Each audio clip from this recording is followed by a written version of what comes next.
lesson 4. Why is it so hard to forgive?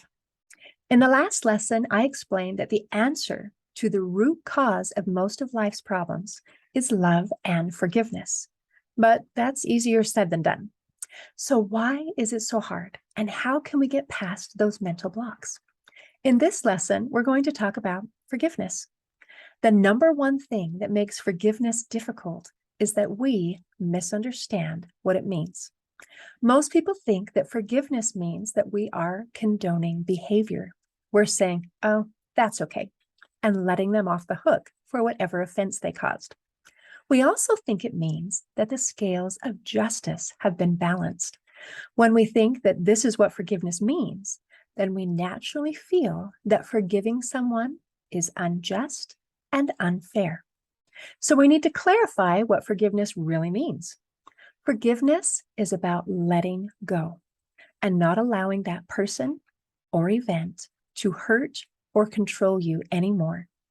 It's not about letting them off the hook.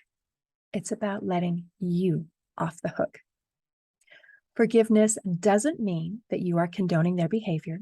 It doesn't mean that you are weak. It doesn't mean that you let people walk all over you.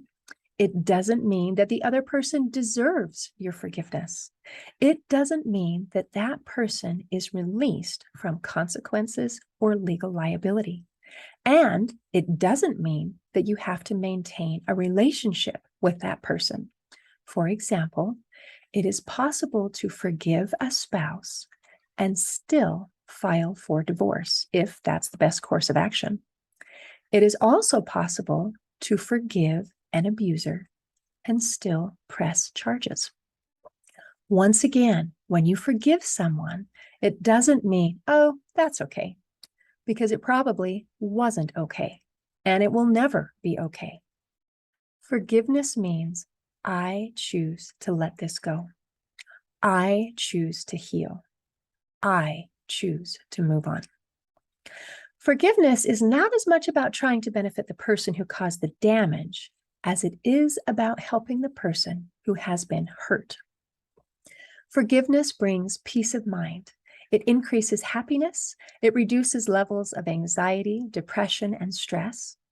It empowers you to recognize the pain you suffered without letting that pain define you. It transforms people from being a victim into becoming a survivor. Furthermore, forgiveness doesn't just benefit us mentally and emotionally. A lot of studies have been done to see how forgiveness affects our physical health. And the research shows that forgiveness improves the quality of our sleep, it reduces pain, it lowers the risk of heart attack, it improves cholesterol levels, and it reduces blood pressure. On the other hand, withholding forgiveness leads to having higher blood pressure and more heart disease. It also negatively impacts metabolism, immune system, and organ function. It keeps your body locked in that fight or flight response, which leads to a variety of chronic diseases. Withholding forgiveness hurts us mentally, emotionally, and physically. But even if we understand that, if we still believe that forgiveness means, oh, that's okay, and we're letting them off the hook, then our sense of fairness, justice, and right and wrong will be offended, and we won't want to forgive. So I'm going to ask you to accept a new definition of forgiveness. Forgiveness is about letting go. We're letting go of the pain, the hurt, the heartache, the anger, the shame, and all of the other negative emotions associated with the person and the event that hurt us. We're not going to let it hurt us anymore.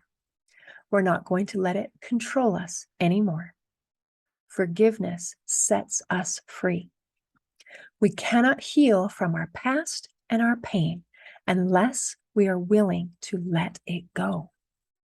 We forgive because it helps us. It heals us. Before we close this lesson, we need to talk about forgiving ourselves. Many people are willing to forgive others, but they are unwilling to forgive themselves. They feel like, they deserve to suffer. So forgiving themselves would be unjust. They can't forgive themselves because they don't love themselves. And they don't love themselves because they refuse to forgive themselves. And it creates a very unhealthy cycle. And it is time to break that cycle. Love and forgiveness go hand in hand. In the next lesson, we're going to talk about self-love and kindness versus self-limiting beliefs. In closing, I'd like to share a quote by author C.R. Strachan, who said, "Forgiveness has nothing to do with absolving a criminal of his crime.